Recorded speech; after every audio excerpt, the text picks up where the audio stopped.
Okay, the first thing we're going to do is open up Safari or Chrome. Type in the animal that you want. Click on Images. And then we're going to just click the Home button. Leave that's open still for us to use, and click on Keynote. You can create a new presentation here with the plus or here.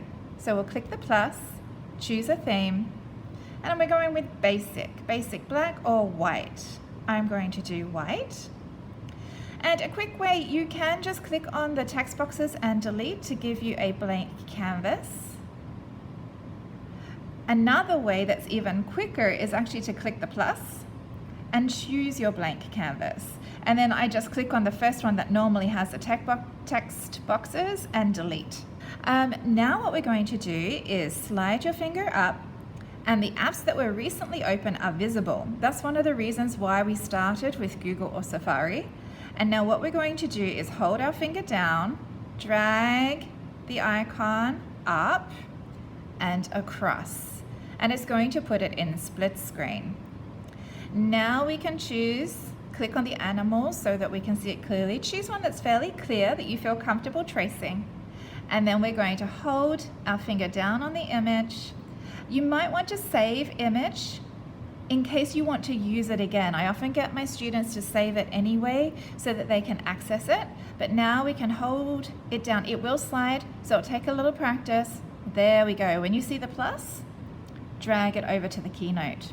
When that is there, we can now close. Position it where we want it to be. It does not have to be in the center of your page. And you can see we have the 4 dots here, so it means it is active right now. It's selected. So when we click the paintbrush, we want to click on Style. And then we're going to put the opacity down a little bit, so that way we can see the photo, but we can also see our drawing when we are tracing on top. Now, notice I was using my hands for doing the selecting. I get my kids used to that with Keynote because it's set up that when they tap with the pen, it goes into the drawing mode, which is fantastic. But when you're trying to set things up in opacity, I just find it easier doing that with my hand and then drawing with the pen.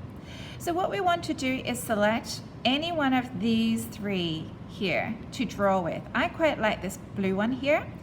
You can choose the thickness of the line that you want to trace with and the opacity, and then choose the color that you want.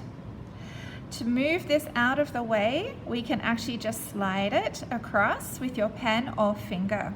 Now it makes it easier to zoom up, see your object, and then we'll do a quick tracing.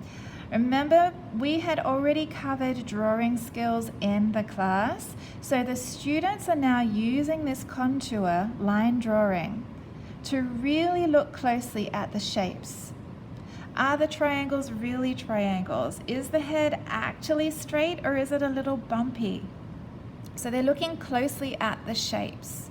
They're looking at the negative spaces as they draw slowly around the object.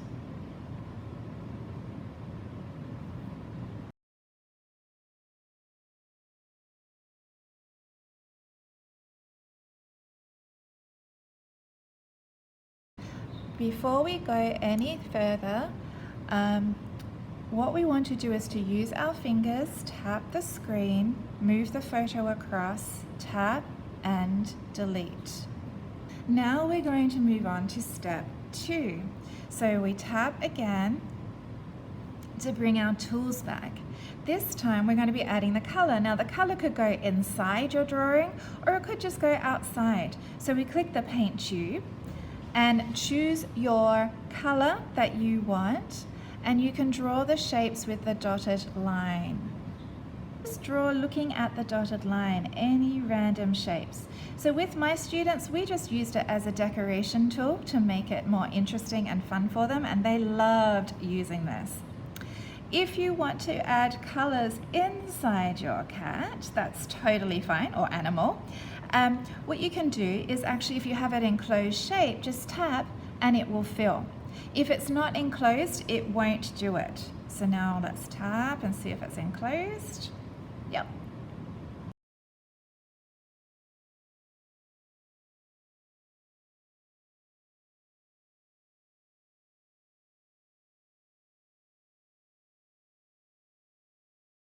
What we're going to do is click done. See how I'm using hands, not pen, so I'm just doing done. And then what we're going to do is I'm just going to slightly move this and make sure it is all joined. Okay. Then what we're going to do is, if it isn't joined, you can group the objects. So you'll have an option here which is not coming up for me right now because it is already grouped. So the way to tell if it's grouped is just by, see the selection, the blue dots, just by moving it slightly, I can see that all the pieces are together. And then the reason is because we're going to animate it. So now we click animate.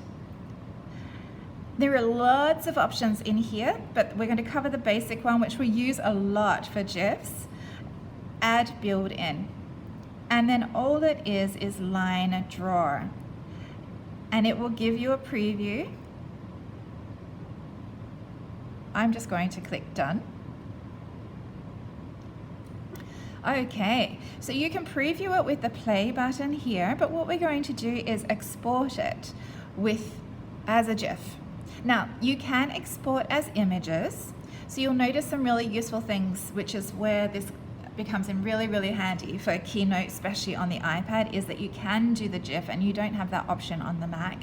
You can send it as images, but also PNG images with transparent backgrounds, which we'll talk about later, and of course as a movie. But I really love this one, especially for adding to students' journals, so we're going to do it as an animated GIF.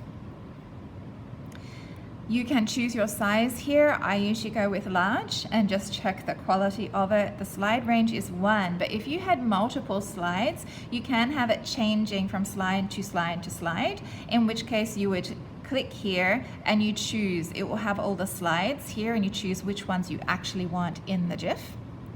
And then just export. It's going to ask to share it. I always get my students to just save it. A lot of them want to just airdrop it to be quick, but save image just to get it on the camera roll.